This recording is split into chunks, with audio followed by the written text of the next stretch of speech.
good morning to all of you.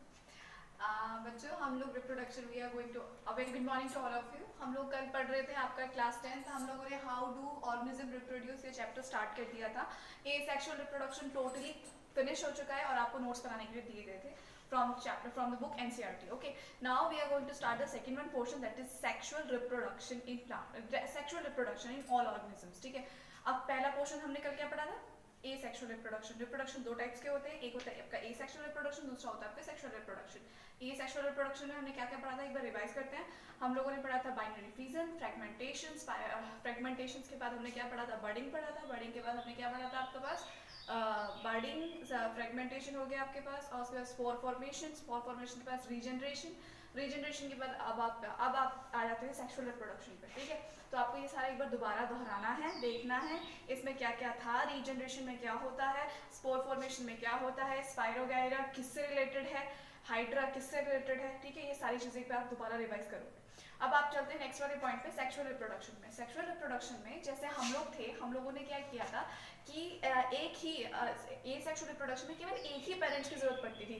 अगर एक organism है वो आगे जाके क्या होता है, अपने आप को तोड़ लेता था, वो दो डॉटर सेल या 3-4 डॉटर सेल में कन्वर्ट हो जाता था. पर ये जो सेक्सुअल रिप्रोडक्शन है इसमें क्या होता है, इसमें दो पेरेंट्स की जरूरत पड़ती है. ठीक है, इसमें क्या है, पहले तो आपको क्या करना है, पेज नंबर 133 पे एनसीईआरटी में क्वेश्चन आंसर्स दिए हुए हैं, वो क्वेश्चंस कंप्लीट करने, आंसर्स खुद उसके फाइंड आउट करने. एनसीईआरटी से ही मिल जाएंगे आपको, कोई बड़ी बात नहीं उसमें.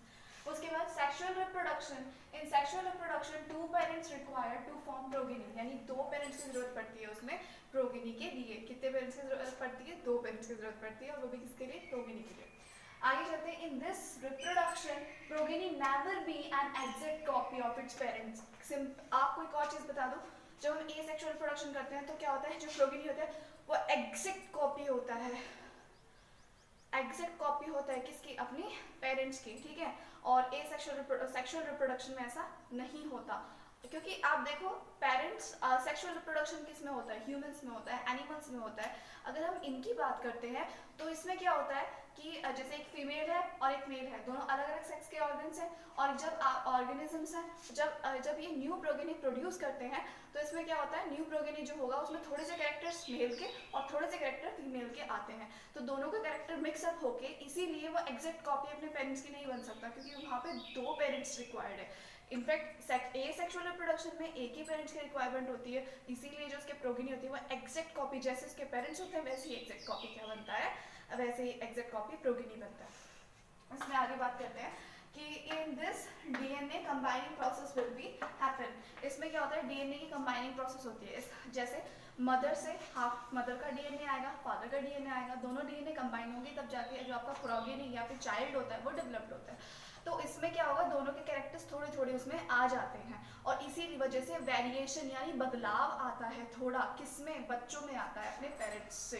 पेरेंट्स जैसे होंगे उनसे थोड़ा सा ज़्यादा बदलाव आके आगे के बच्चों में थोड़ा बदलाव रहेगा, तो ये वेरिएशंस कहलाया जाता है, जो कि सेक्सुअल रिप्रोडक्शन के अंदर ही आता है.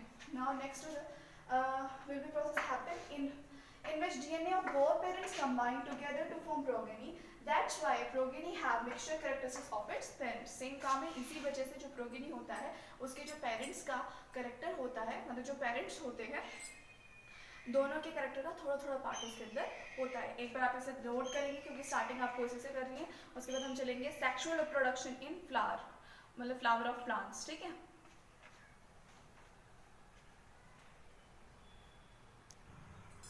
ओके बच्चों, लास्ट क्या था कि आपकी सेक्सुअल रिप्रोडक्शन कैसे होता है, उसमें क्या क्या चेंजेस आते हैं. अब हम धीरे धीरे ये देखेंगे कि सेक्सुअल रिप्रोडक्शन कौन कौन करते हैं. भाई एनिमल्स भी करते हैं, प्लांट्स भी करते हैं. यानी हाँ, जब हमने 9th क्लास में किंगडम पढ़े थे ना, तो प्लांट किंगडम और एनिमल किंगडम सबसे बड़ा किंगडम था.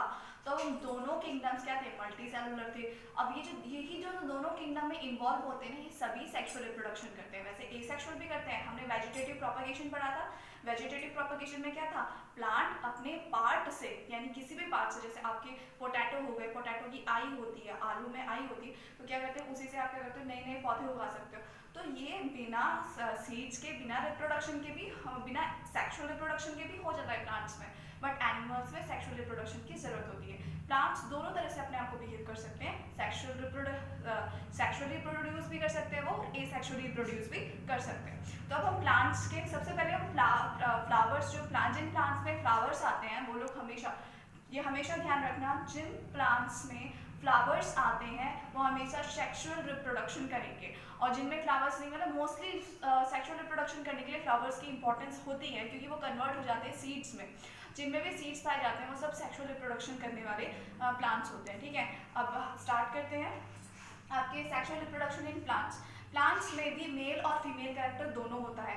मैंने आपको पहले वाले में अलग, यहाँ पे अलग है फीमेल, फीमेल अलग किया हुआ है, मेल अलग किया हुआ है। और कुछ प्लांट्स ऐसे होते हैं जिनमें मेल और फीमेल एक ही फ्लावर में होता है, तो वो प्लांट्स कुछ ऐसे दिखते हैं, उनके जो फ्लावर होते हैं वो कुछ ऐसे दिखते हैं। तो प्लांट्स मतलब तीनों कुछ ऐसे प्लांट्स होते हैं जिनमें मेल फ्लावर्स अलग खिलते हैं, फीमेल फ्लावर्स अलग खिलते हैं। कुछ ऐसे प्लांट्स होते हैं जिनमें मेल और फीमेल फ्लावर्स दोनों एक जगह पे खिलते हैं, जैसे पपाया हो गया आपका। ठीक है, पपाया जो पपीते का पेड़ होता है उसमें मेल और फीमेल एक ही जगह पाया जाता है, तो हमें इन्हें मोनोगैमी और पॉलीगैमी ऐसे कहा जाता है। ठीक है, जो गैमेट्स, गैमी माने गैमेट्स होता है, तो जिसमें फीमेल गैमेट्स। अब गैमेट्स क्या होते हैं, जो रिप्रोडक्शन के लिए इनके जीन्स की गैमेट्स की जरूरत पड़ती है। जिनमें फीमेल गैमेट और मेल गैमेट एक ही साथ होता है उन्हें हम पॉलीगैमी, और जिनमें फीमेल अलग और मेल अलग होता है उन्हें हम मोनोगैमी प्लांट्स कहते हैं। अब स्टार्ट करते हैं फर्स्ट वन। देखो ये है आपका फ्लावर का स्ट्रक्चर, फीमेल फ्लावर का। फीमेल फ्लावर में क्या होता है अब हम देखते हैं। आपने देखा होगा फूल कलरफुल होता है बहुत ज्यादा, है ना। क्यों कलरफुल होता है, ये आपका जो फ्लावर है इसके लिए जो बाहर है यहाँ पे colourful red, orange, pink colour का होता है, तो इस वाले पोर्शन को हम कहते हैं पेटल्स। इनका नाम, ये क्यों कलरफुल होते हैं, इनका सबसे इंपॉर्टेंट काम ये होता है कि ये जितने भी इंसेक्ट होते हैं, बर्ड्स होते हैं, इनको अट्रैक्ट करते हैं। सुंदर चीजों को देख के सब अट्रैक्ट होते हैं ना, तो वैसे ही पेटल्स को देख के तो सभी जो जितने बीज होते हैं, हनी बीज होती है, हनी बीज अपना खाना तो यहीं से लेती है ना, तो हनी बीज वगैरह सब अट्रैक्ट होते हैं फ्लावर्स की तरफ को खींचे चले जाते हैं। ठीक है, तो इससे एक चीज में हेल्प होती है जिसे हम कहते हैं पॉलिनेशन, वो आपका थोड़ी देर इसके बाद पढ़ाया जाएगा पॉलिनेशन क्या होता है। ठीक है, तो ये जो पॉलिनेशन था मैंने ये बताया था, जो प्लांट्स होते हैं वो पॉलिनेशन करते हैं। पॉलिनेशन की प्रोसेस होती है वो आप पहले भी क्लासेस में पढ़ चुके हैं, मैं दोबारा एक्सप्लेन कर दूंगी पॉलिनेशन को। पहले अभी ये वाली चीज खत्म करते हैं। तो पेटल्स, जो आपके पेटल्स होते हैं ये अट्रैक्ट करते हैं एनिमल्स को, इंसेक्ट्स को, ताकि वो फ्लावर की तरफ को आए। ठीक है, उसके बाद आपके पास आ जाता है सेपल्स। ये जो नीचे वाली ग्रीन कलर की पत्ती है ना, आपने रोज देखा होगा, रोज स्टार्टिंग में जब उसकी बर्ड होती है तो ऊपर उसके ग्रीन कलर का एक कवच सा होता है, बाद में वो खुलते खुलते नीचे को आ जाता है, तो इसे सेपल कहते हैं। ठीक है, ये सेपल होता है, ये बेस में होता है और ये फ्लावर को बेस देता है। उसके बाद आता है आपके पास, अब आ जाता है फीमेल रिप्रोडक्टिव पार्ट। कुछ इस तरह से होता है, ये ऐसे आएगा, ये पोर्शन जो है ये आपका फीमेल रिप्रोडक्टिव पार्ट में आता है। क्या काम है इसका, ये इस पोर्शन को हम कहते हैं स्टिग्मा। क्या कहते हैं, स्टिग्मा। स्टिग्मा ये थोड़ा चिपचिपा सा होता है, चिपचिपा मतलब इसमें थोड़ा सा ना गम फेविकॉल टाइप का होता है। इससे क्या होता है, अगर सपोज कोई भी चीज इस पे बैठ जाएगी तो वो चिपक जाएगा उसके ऊपर। ठीक है, पिक्चर प्लांट थोड़ा अलग होता है, पर इसमें ये चिपक जाता है, इसमें चिपक जाता है तो इसके जैसे प्लांट, जैसे बीज हैं, छोटे छोटे इंसेक्ट हैं, वो जब उनके हाथ में कुछ भी होगा, उनके खाने का सामान, और वो इस पर आगे बैठ गए तो उनके जो हाथ में जो चीजें होती है ना वो सब उसी पे चिपक जाएंगी। ठीक है, तो उसके बाद ये आ जाता है आपके पास, क्या इसे कहते हैं, स्टाइल। ठीक है, ये जो लंबी सी चीज जा रही है इसे क्या कहते हैं, स्टाइल। ठीक है, ये एक तरह से मतलब नली सी है जो ऊपर से खाने को नीचे की ओर लेके आती है। उसके बाद आपके पास ये जो नीचे वाला पोर्शन है ये हो जाता है आपका ओवेरी। ओवेरी, इसमें अंडे प्रोड्यूस होते हैं, एग। ठीक है, जो एग प्रोड्यूस करेगा वो सब फीमेल में आता है, तो ये इसमें एग प्रोड्यूस होता है और ये फीमेल रिप्रोडक्टिव पार्ट में हो जाता है। तो ये आपका पार्ट हुआ किसका, female reproductive part of plant. अब आते हैं male reproductive part of plant. इसमें ज्यादा कुछ नहीं होता, इसमें तो एक एंथर होता है। ठीक है, और यहाँ पे आपके पास क्या हो जाएगा, फिलामेंट हो जाएगा। एक तो एक फिलामेंट लेता है ये, और इसके पास क्या होता है, एंथर्स होते हैं। एंथर्स गोल गोल होते हैं इस तरह से। ठीक है, और ये ही एंथर क्या होते हैं, इन एंथर को यहाँ से यहाँ तक पहुँचाया जाता है। ठीक है, ये एंथर यहाँ से यहाँ तक पहुँचाए जाते हैं। आगे इनमें क्या होता है अभी आगे देखते हैं। यहाँ पे आ जाइए, कुछ जिन प्लांट्स में ये स्टिग्मा और ये male reproductive part, female reproductive part और मेल रिप्रोडक्टिव पार्ट एक साथ पाया जाता है, उन लोगों को हम पॉलीगैमी प्लांट्स कहते हैं। ठीक है, एक पॉलिनेशन वाला प्रोसेस है, वो भी अभी आप देख लो। पॉलिनेशन का पॉलन ग्रेन्स, जो कि एंथर होते हैं, इनमें पॉलन ग्रेन्स पाए जाते हैं। पॉलिनेशन का प्रोसेस होता है जब ये पॉलन ग्रेन्स, ठीक है, जब ये पॉलन ग्रेन्स एंथर से, एंथर यानी एक प्लेट होगी उसमें रसगुल्ले रखे हुए, तो प्लेट तो होगी एंथर और रसगुल्ले क्या हो गए पॉलन ग्रेन्स। तो जब पॉलन ग्रेन्स एंथर से ट्रांसफर होते हैं कहाँ पर, स्टिग्मा पर, स्टिग्मा पर, ठीक है, स्टिक होते हैं ना, स्टिग्मा पर ट्रांसफर होते हैं, तो इस प्रोसेस को कहा जाता है पॉलिनेशन। इस प्रोसेस को क्या कहा जाता है, पॉलिनेशन।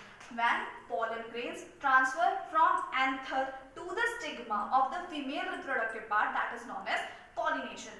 जब pollination दो अलग अलग फूलों में होता है तो हम कहते हैं क्रॉस पॉलिनेशन, क्रॉस पॉलिनेशन। और जब यही पॉलिनेशन अपने इतने से पोर्शन में हो जाता है, एक ही फूल के अंदर हो जाता है, तो इसे कहते हैं सेल्फ पॉलिनेशन। तो इस तरह से प्लांट्स रिप्रोड्यूस करते हैं। अब क्या होगा, ये जो पॉलन ग्रेन है ये यहाँ से उठेगा, प्लेट में से उठेगा हल, ठीक है, वो रसगुल्ला प्लेट में से उठ के कहाँ जा रहा है, स्टिग्मा पे जा रहा है, वहाँ चिपक गया। चिपकने के बाद धीरे धीरे ये जो स्टाइल है इसे खिसकाते कहाँ लेके चला जाएगा, ये लेके चला जाएगा इसे ओवेरी में। ओवेरी में जाने के बाद जब ये ओवेरी में पहुंच गया है, ये ओवेरी है, ओवेरी के अंदर पॉलन ग्रेन आ गया है, अब क्या होगा, ये कन्वर्ट हो जाएगा फ्रूट में। ये क्वेश्चन है आपके पास और इस क्वेश्चन का आंसर्स मुझे व्हाट्सएप पे चाहिए, ठीक है। क्वेश्चन ये है, ये जो आपका फ्रूट है, मतलब फ्रूट ओवेरी से फ्रूट कन्वर्ट होता है, तो ओवेरी का कौन सा पार्ट किस चीज में कन्वर्ट होता है, फ्रूट के कौन से पार्ट में कन्वर्ट होता है। यानी फीमेल का जो रिप्रोडक्टिव सिस्टम है वो जब फ्रूट बनाता है तो कौन कौन सा पार्ट किस किस चीज में कन्वर्ट होगा फ्रूट के। ये आपका होमवर्क है and the video is now stop.